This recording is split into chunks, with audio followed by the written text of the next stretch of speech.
بسم اللہ الرحمن الرحیم۔ موجودہ دور میں بیماریوں کا ایک لمبا سلسلہ ہمارے ہر معاشرے کے اندر، ہر سوسائٹی میں، ہر گھر میں پایا جاتا ہے۔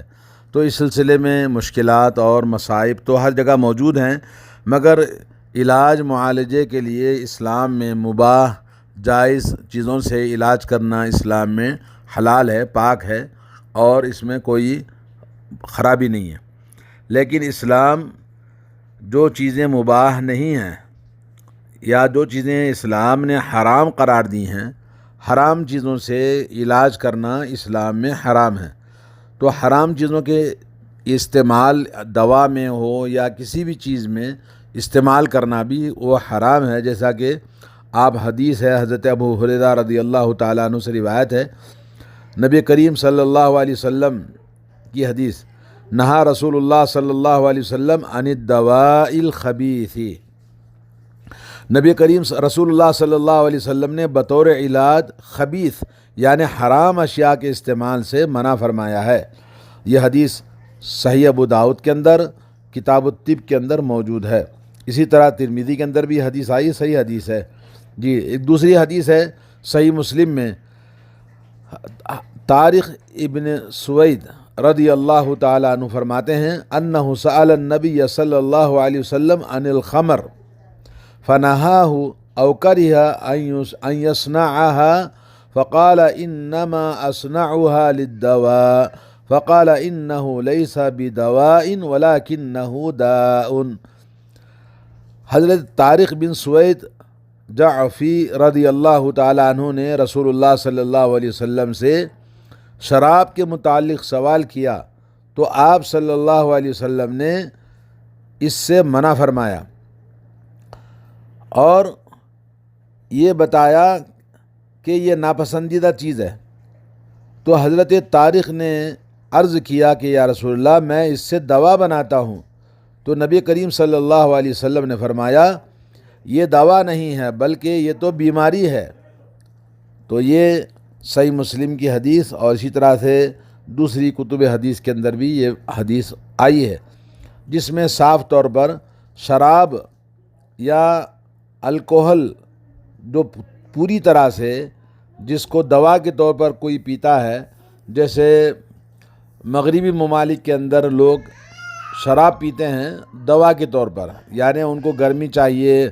کڑک سردی کے موسم میں، یا ایک ٹوٹلی دوا ڈاکٹر نے بولا کہ آپ شراب پیجئے، تو اس طرح کی اور بھی کوئی دوا حرام چیز سے بنتی ہے تو وہ بھی حرام ہے۔ ایک اور حدیث ہے حضرت عبد الرحمن ابن عثمان رضی اللہ تعالیٰ عنہ سے روایت ہے کہ ان طبیبا سأل النبی صلی اللہ علیہ وسلم عن الضفدع یجعلها فی دواء، ایک ڈاکٹر نے نبی کریم صلی اللہ علیہ وسلم سے مینڈک کے متعلق دریافت کیا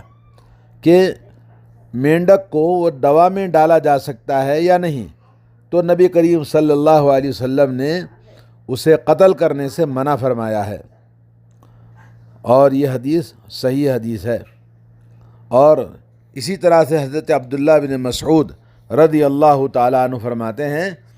کہ ان اللہ لم یجعل شفاء، اللہ تبارک و تعالیٰ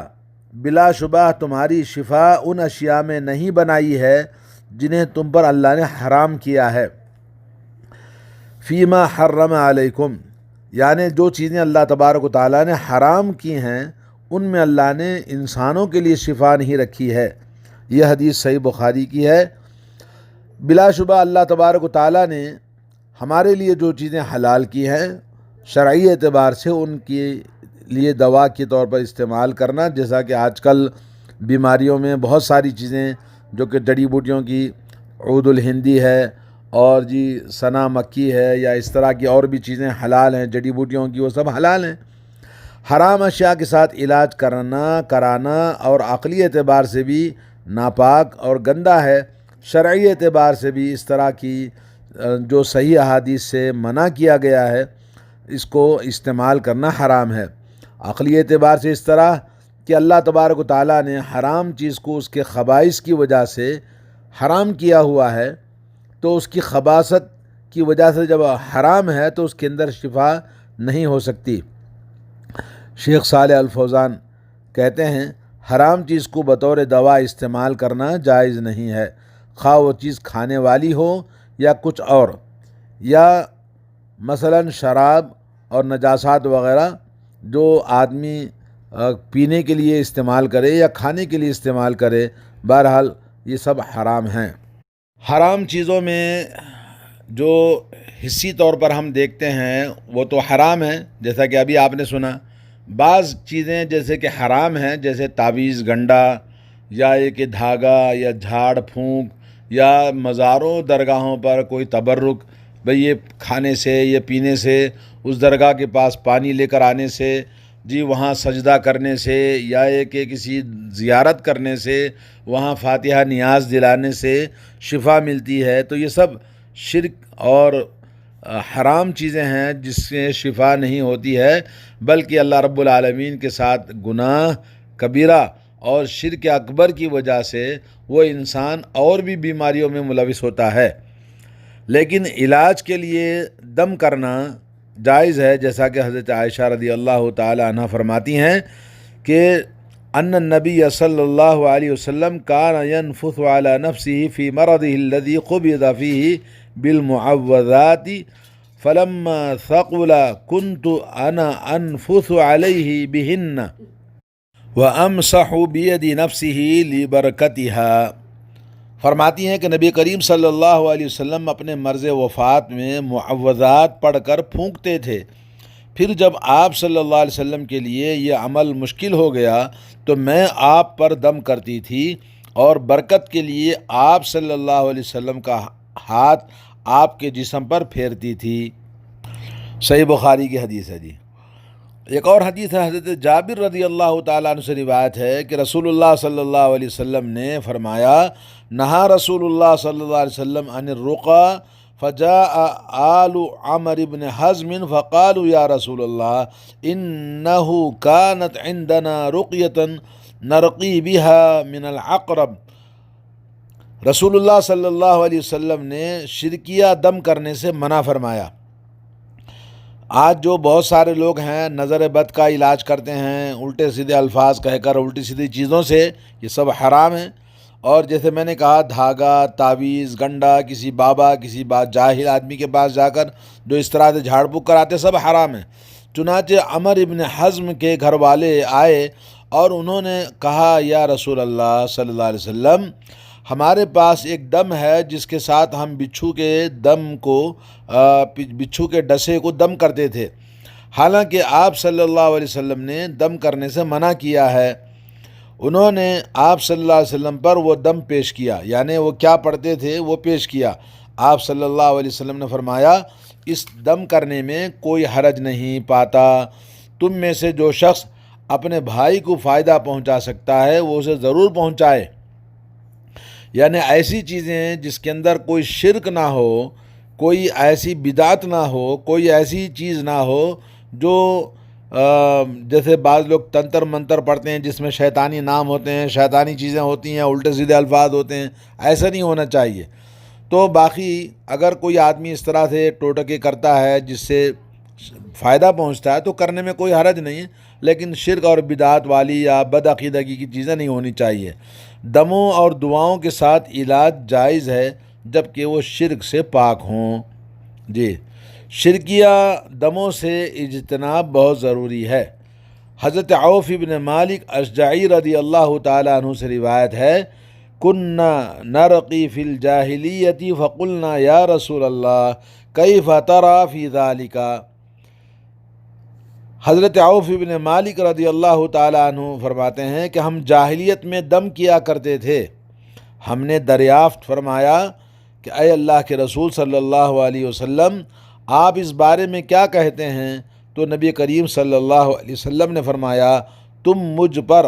اپنا دم پیش کرو، ایسا دم کرنے میں کوئی حرج نہیں ہے جس میں شرک نہ پایا جاتا ہو۔ یہ حدیث صحیح مسلم کے اندر آئی ہے، اور اس کے اندر یہ کہ کوئی بھی اس طرح سے جو آج کل بابا بیٹھے ہوئے ہیں، پیر بیٹھے ہوئے ہیں، کوئی بھی آپ صرف داڑھی دیکھ کر، جسم دیکھ کر، اس کا پگڑی دیکھ کر، اس کے مونچھیں دیکھ کر دھوکہ نہ کھائیں، بلکہ علم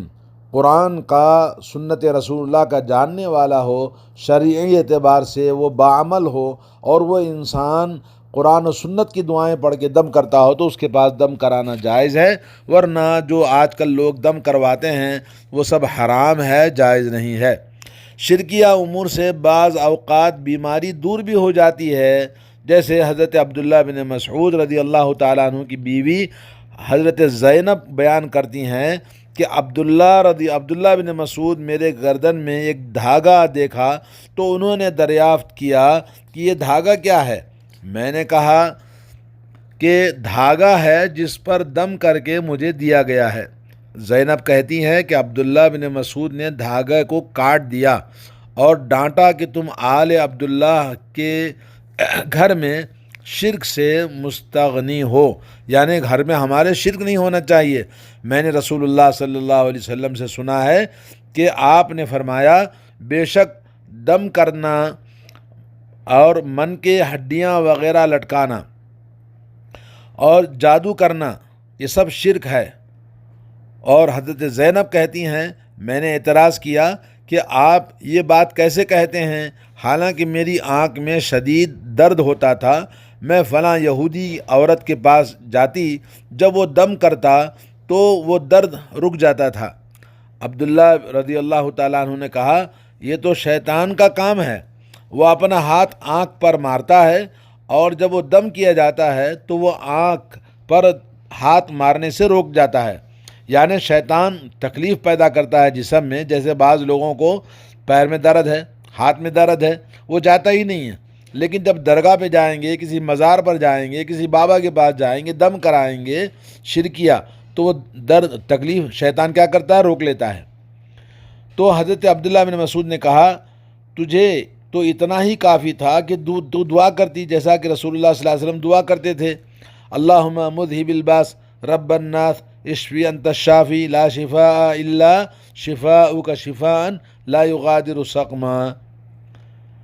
اے لوگوں کے رب، بیماری دور فرما اور شفا عطا فرما، تو ہی شفا دینے والا ہے، تیرے شفا کے علاوہ کوئی شفا دینے والا نہیں، ایسی شفا عطا فرما جو بیماری کو باقی نہ چھوڑے۔ جی